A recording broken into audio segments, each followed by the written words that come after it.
네 번째는 전기 수용가의 접지에 대해서 알아볼게요. 전기 수용가. 수용가라고 하는 건 뭐죠? 수용가는 전기를 사용하는 장소를 우리가 수용가다라고 얘기를 하죠. 자, 여기서 여러분들이 기억하셔야 될 것은 인입구 접지 공사의 요 단면적 6스퀘어 이상이어야 되고, 그 다음에 접지 저항은 3옴 이하여야 된다 이거예요. 읽어볼게요. 수용 장소의 인입구는 다음의 접지극으로 사용하여 변압기 중성점 접지를 한 저압전로의 중성점 또는 접지 전선에 추가로 접지 공사를 할 수 있다라고 되어 있어요. 대지 저항이 몇 옴? 3옴 이하인 수도관이나 3옴 이하인 건물의 철골을 뭘로? 접지극으로 쓸 수 있고, 이때 접지 도체는 6스퀘어 이상 연동선을 써라 이거죠. 여기서 알아야 될 거는 여러분들이 이거밖에 없어요. 저압 수용과 인입구의 접지를 할 때 접지 도체의 굵기는 6스퀘어 이상 되면 되고, 접지극은 3옴 이하의 수도관이나 또는 건물의 철골을 접지극으로 이용할 수 있다. 이 정도만 여러분들이 기억하시면 되겠다. 내용이 어려운 내용이 없습니다.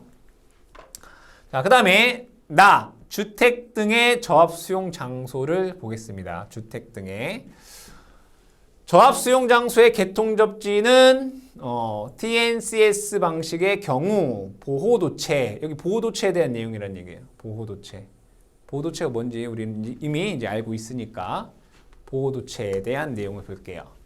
자, 중성성 겸용은 뭐예요? 고정 설비에만 사용할 수 있다. 이거 얘기한 거잖아요, 그죠? 중성성 겸용 보호도체는 고정된 설비에만 사용할 수 있고, 구리는 10스퀘어 이상, 알루미늄은 16스퀘어 이상이어야 된다라고 이것도 앞전에서 우리가 겸용도체에 대한 얘기를 할 때 설명을 한 내용이죠. 그래서 이 내용에서는 우리가 얘기할 게 별로 없네요. 그렇죠? 다음에 변압기 중성점 접지에 대해서 알아보겠습니다. 변압기의 중성점 접지. 그럼 변압기를 한번 그려보겠습니다. 변압기의 중성점 접지를 볼게요. 그럼 변압기를 그려보면 이렇게 보겠습니다. 여기를 뭐 2차 측 이라고 보고, 여기를 1차 측 이렇게 볼까요? 이렇게 되어 있다라고 보겠습니다.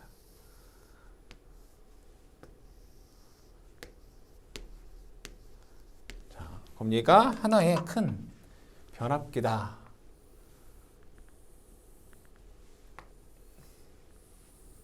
여기를 제가 고압측, 여기를 저압측이다라고 봤을 때, 여기를 이제 우리가 접지를 하고 중성점을 뭐 한다고요? 접지를 할 거라고요.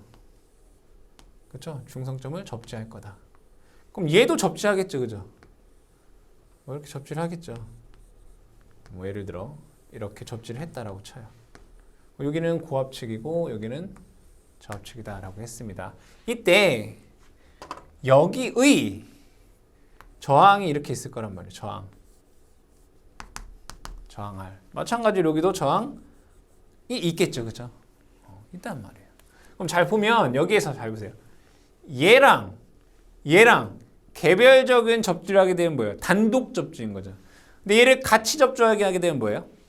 같이 접지하면 공용 접지 이렇게 되는 거죠. 어쨌든 이 중성점 접지의 저항값을 우리가 구할 때 얘는 IG분의 150이다 이거예요. IG분의 뭐라고요? 150으로 구하면 돼요. 이때 여기서 IG라고 하는 것은 고압측 일선지락 사고 시 여기에 흐르는 전류예요. 중요한 건 뭐예요? 고압측 일선지락 사고 시 지락전류 IG분의 150이다 이거예요. 이게 기본적인 거예요. 그런데 35kV 이하 특고압 또는 고압 전로가 저압측 전로와 혼촉하여 하고 저압측 전로의 대지 전위가 150V를 초과하는 경우, 그러니까 여기 전압이 대지 전위가 150V를 초과하는 경우, 근데 우리가 지금 사용하는 것은 다 뭐예요? 22,900을 380에 220으로 하잖아요. 그죠? 선간전압을 루트 3으로 나눈 게 대지전이죠. 그러니까 우리나라 같은 경우에는 대지전이가 저압 측이 220V란 말이에요. 그러면 150V를 초과하고 있잖아요. 그죠? 여기는 35kV 이하인 거고. 그죠? 35kV 이하.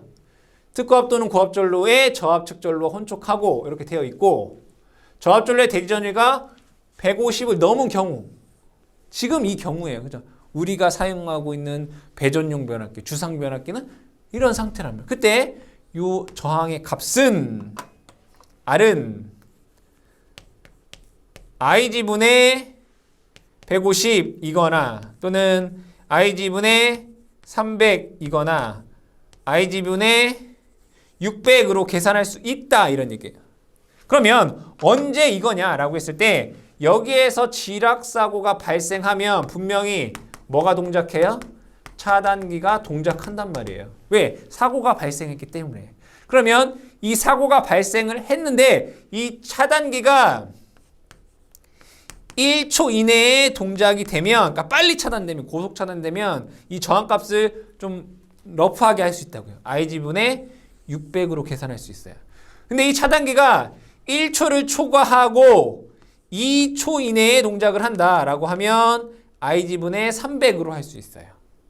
근데 2초를 넘어가게 되면 IG분의 150으로 계산을 해야 된다 이거. 이때 이 지락전류는 실측값으로 한다. 만약에 실측이 곤란한 경우는 선로정수 등을 이용하여 계산할 수 있다 이렇게 되어 있습니다. 중요한 건 지락사고 시, 그러니까 중성점 접지 저항값은 지락사고 시, 고압 측의 일선 지락사고 시 지락전류분의 150, 지락전류분의 300, 지락전류분의 600으로 계산할 수 있는데 차단기가 1초 이내 동작하면 이거, 2초 이내 동작하면 이거, 아무런 언급이 없으면 IG분의 150으로 계산해야 된다라는 걸 여러분들이 기억을 해 주셔야 되겠습니다.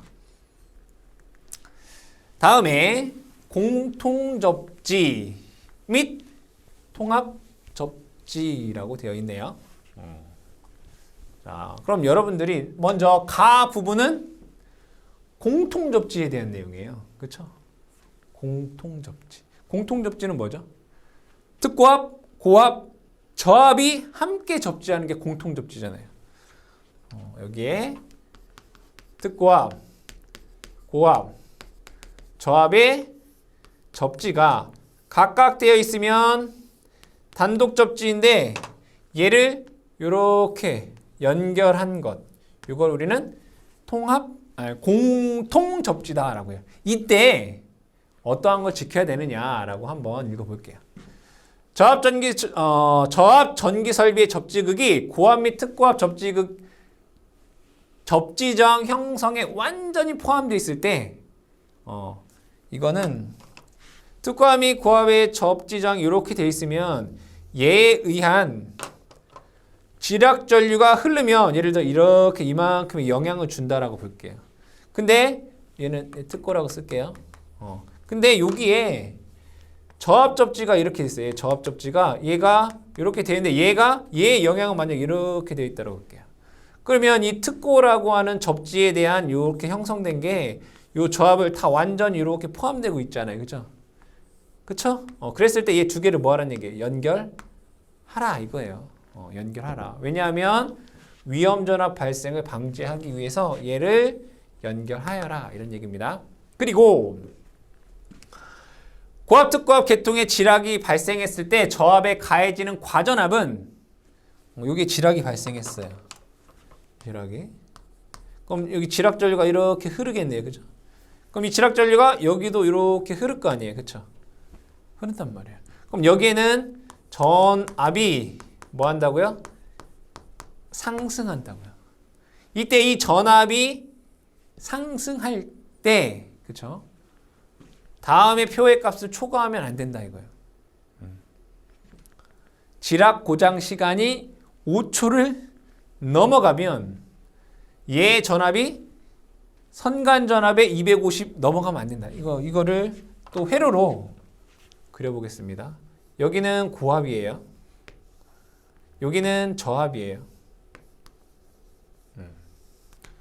대지예요, 대지. 그럼 얘가 접지가 이렇게 되어 있단 말이에요. 그럼 여기에서 고압에서 지락사고가 발생을 했어요. 그럼 지락전류가 이쪽으로도 흐르겠죠. 그럼 원래 여기에 전압을 U0라고 쓴 거예요. 선간전압을. 저압의 선간전압을 뭐라고 썼다고요? U0라고 썼다고요. 그럼 이 지락전류가 흐르면 요 전압이 뭐 한다고요? 상승한다고요. 그럼 이 지락전류가 고압계통의 지락고장 시간이 5초를 초과한다면 여기에 전압은 U0 플러스 250을 넘어가면 안 돼요. 이렇게 하지 말아라 이거예요. 못 올라가게끔 조치를 하라 이런 얘기죠. 근데 얘가 5초 이내라면 이 지락고장 시간이 5초 이내라면 얘는 U0 플러스 1200을 넘지 말게 하라 이런 얘기예요. 그 내용은 아시겠죠? 그런데 수전 전원에 다중접지된 중성선과 접속하면, 그러니까 중성점 다중접지 방식에 접속하면 이거를 적용하지 않아도 된다라는 게 3번 항에 대한 내용입니다. 다음에 통합접지. 나번은 통합접지예요. 통합접지는 뭐죠? 통합접지는 특고압, 고압, 저압, 필해, 통신을 다 이렇게 하게 되면 단독접지인 거고 얘네들을 다 이렇게 연결하는 것이 통합접지예요. 근데 중요한 건 여기서 뭐겠어요, 여러분들? 필핵이. 그죠? 낙뢰를 맞으면 얘네들이 다 어디에 영향을 준단 말이에요. 그쵸? 그래서 뭐 하는 얘기예요? 통합접지 할 때 서지 보호 장치를 설치하라 이거야. 그게 중요한 거예요. 통합접지를 하게 되면 뭘 쓰라고요? 서지 보호 장치를 써라. 서지 보호 장치가 뭐예요? SPD죠. 그 얘기예요. 서지 보호 장치를 써라. 7번째 내용은 감전 보호용 등전이 본딩입니다. 즉 감전을 방지하기 위해서 등전이를 만들어준다 이런 얘기죠. 그럼 여기에서는 4가지에 대해서 우리가 볼 것입니다. 등전이 본딩에 대한 내용, 그리고 보호 등전이 본딩, 보조 보호 등전이 본딩, 그 다음에 비접지 국부 등전이 본딩, 요 4가지에 대해서 우리가 얘기를 해보겠습니다. 보게 되면 등전이 본딩의 적용, 어디에를 등전이 본딩을 해야 되느냐 라고 했을 때 등전이 본딩을 해야 되는 곳, 즉 금속은 다 뭐 해야 돼요? 등전이 본딩을 해야 되겠죠. 왜? 거기에 어떤 전하가 충전되어 있을 수 있기 때문에 인체 감전을 방지하기 위해서 해야 된다. 수도관이나 가스관, 그리고 뭐 건축물의 구조물의 철근, 철골 등에 해야 되고, 그 다음에 일상생활에서 사람이 닿을 수 있는 금속재, 배관, 공조 설비 이런 곳에 다 뭐하는 얘기예요? 등전이 본딩을 해라. 인체 감전을 방지하기 위해서. 즉 여러분들이 보이는 곳의 금속에는 눈에는 보이지 않지만 어딘가에 등전이 본딩이 되어 있다라고 생각을 하시면 되겠습니다. 이때 주 접지 단자에는 여기에 주 접지 단자에는 뭐 보호도체, 접지도체, 보호 등전이 전딩 본딩 도체, 그리고 기타 기능성 등전이 본딩 도체들이 접속되어 있습니다. 다음에 보호 등전이 본딩에 대해서 알아보겠습니다. 보호 등전이 본딩은 이 주 접지 단자와 뭐 수도관과 같은, 즉 개통 외 도전부가 연결되어 있는 이것이 보호 등전이 본딩이 되겠죠. 여기에 대해서 한번 알아보자 이거죠. 이 부분에 대해서 알아보자. 요 도체입니다. 자, 보면 건축물, 구조물 외부에서 내부로 들어오는 각종 금속재 배관에 대해서 알아보겠습니다. 뭐 수도관이니까. 그러면 집이 이렇게 있다라고 볼게요. 어떤 집이. 그럼 이 집에는 뭐 수도관도 들어올 것이고요. 그 다음에 가스관도 뭐 들어올 것이고, 기타 여러 개의 금속재 관이 집으로 이렇게 들어올 것입니다. 그렇죠? 그랬을 때 한 개에 집중하여 인입하고 인입구 부근에 서로 접속하여 등전이 본딩 바에 접속한다라고 되어 있습니다. 이 얘기는 뭐냐면 이 집으로 들어오는 이 건물로 들어오는 수도관이나 가스관이나 기타 배관들은 한쪽으로만 들어와라 이거예요. 한쪽으로만 들어와라. 이때 한쪽으로만 들어왔을 때 얘네들을 그 입구에서 서로 연결하고 얘를 등전이 바에 얘를 이렇게 연결하라. 얘를 왜 등전 위 본딩 바입니다. 등전이 본딩 바에 어떻게 하라? 연결하여라 이런 얘기예요. 등전이 본딩 바에 연결하여라. 여기 보시게 되면 여기에서 얘네들을 묶어서 하나의 등전이 본딩 파에 접속하라. 한 개소에서 집중하기 어려운 경우는 본딩 도체 한 개의 본딩 바에 연결하여라. 그러니까 여기에 한 곳으로 들어오기 어렵다면 또 다른 등전이 본딩 바를 써라. 이런 얘기가 되겠죠. 나 보시면 수도관, 가스관의 경우 내부로 인입되는 최초의 밸브 후단에 등전이 본딩을 한다라고 되어 있습니다.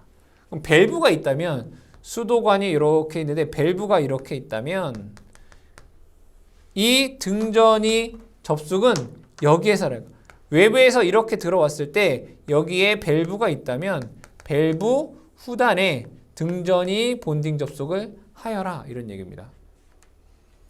답은 건축물, 구조물의 철골, 금속 보강제는 등전이 본딩을 해야 된다. 이런 얘기가 있겠고, 두 번째는 요 도체의 굵기입니다.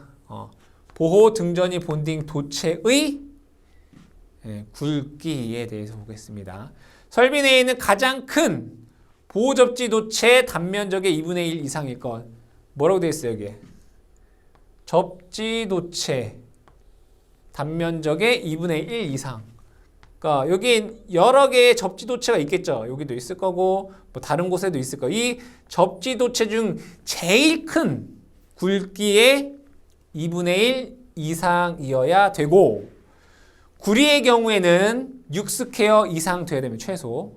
근데 보호 본딩 도체의 단면적은 구리 25스퀘어를 초과할 필요가 없다 이거예요. 그러면 여기에서 사용하는 보호 등전이 본딩 도체의 굵기는 6에서 25스퀘어의 굵기를 써라. 구리를 기준인 겁니다. 구리.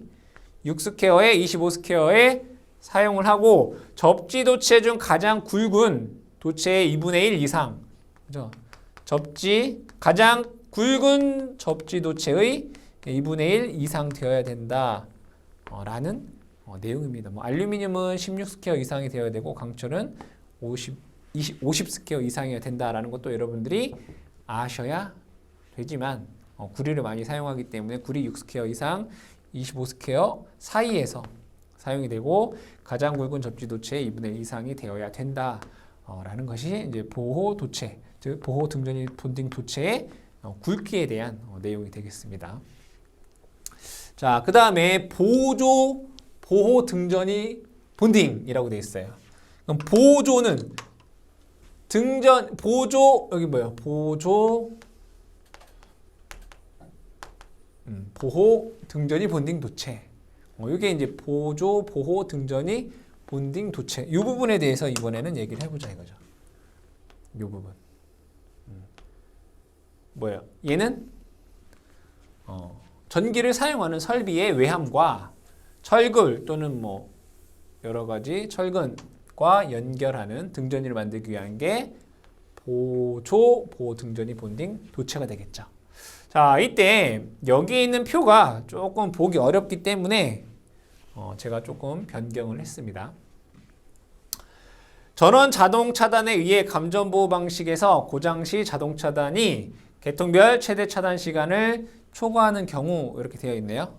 자, 여기 보면 전압이 있어요. U0라고 하는 것은 사용 전압이니까 얘의 사용 전압을 U0 이렇게 써보겠습니다.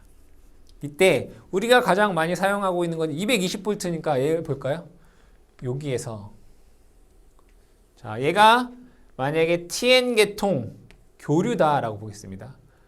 그럼 얘는 뭐라고 돼요? 0.4초 이렇게 되어 있네요.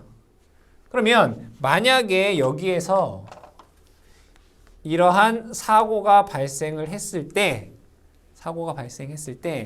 얘를 차단하는 시간이 0.4초를 초과한다 이거예요. 그 얘기예요. 초과한다면 그리고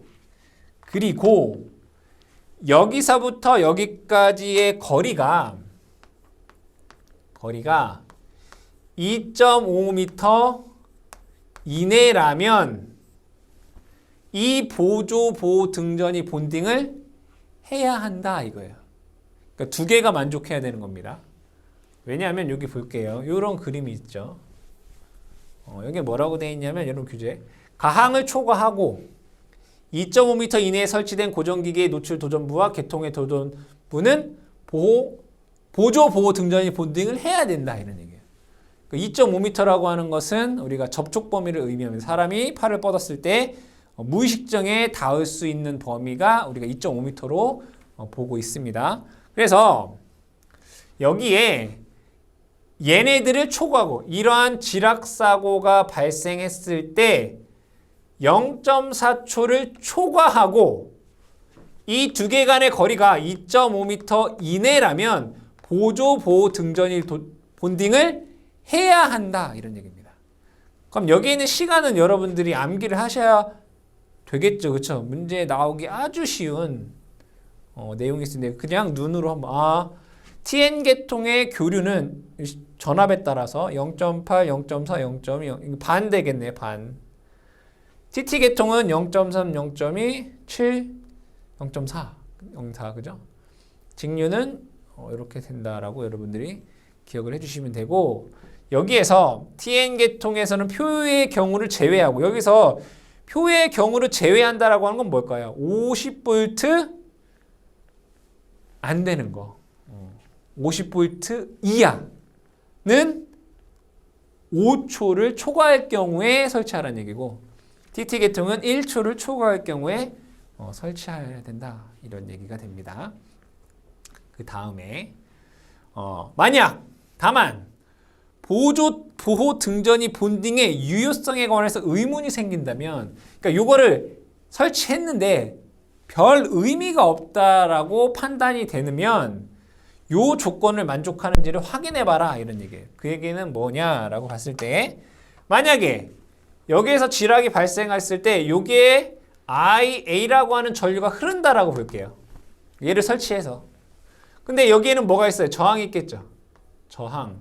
그러면 이 양단에 걸리는 전압은 요 양단에 걸리는 전압을 한번 보자 이거예요. 양단에 걸리는 전압 V라고 하는 것은 IA 곱하기 I가 R이 돼요. 그렇죠? 그러면 IA라고 하는 것은 보호 장치의 동작 전류예요. 뭐 지락 전류가 되겠죠. 자, 이 전류가 된다 이거예요. 그러면 이 저항이 높으면 높을수록 크면 클수록 이 전압은 커지게 돼 있어요. 그러면 얘를 설치했지만 여기 양단에는 전이차가 발생한다는 얘기예요. 근데 그 전압의 기준이 뭐냐면 교류는 뭐라고 돼 있어요? 50V. 직류는 120V라고 돼 있어요. 그럼 여러분들 교류 50V 이하, 직류 120V 이하를 뭐라고 하죠? ELB라고 하잖아요. ELB. 특별 저압. 특별 저압은 뭐죠? 인체에 유해하지 않다라고 판단되는 전압이에요. 즉 교류일 때 얘가 50V 이하가 되도록 저항값이 뭐야 돼요? 작아야 된다 이거. 이거를 설치했을 때 여기에 저항은 IA 곱하기 R이 50V 이하가 되도록 해야 되는 거고 직류에서는 120V 이하가 되도록 저항값이 작아야 된다 이거예요. 그래서 유효성에 관한 의문이 생길 경우에는 얘의 저항이 여기에 저항이 IA분의 50보다 작아야 되고 직류에서는 IA분의 120보다 작아야 된다라는 것을 의미한다. 이거서 유효성 관한 의문이 생기는 경우에 이렇게 되도록 확인하라. 저항값을 요거의 저항값을 확인하라. 이런 내용이 되겠습니다. 다음에 보조, 보호, 등전이, 본딩, 도체. 그러니까 여기에 도체에는 어떤 굵기를 써야 되느냐 이런 얘기인 거죠. 여기 가항을 볼게요. 두 개의 노출 도전부를 접속하는 경우 두 개의 노출 도전부라고 하는 것은 얘도 전기를 사용하는 애고 얘도 전기를 사용한단 말이에요. 얘도 전동기고 얘도 전동기다라고 볼게요.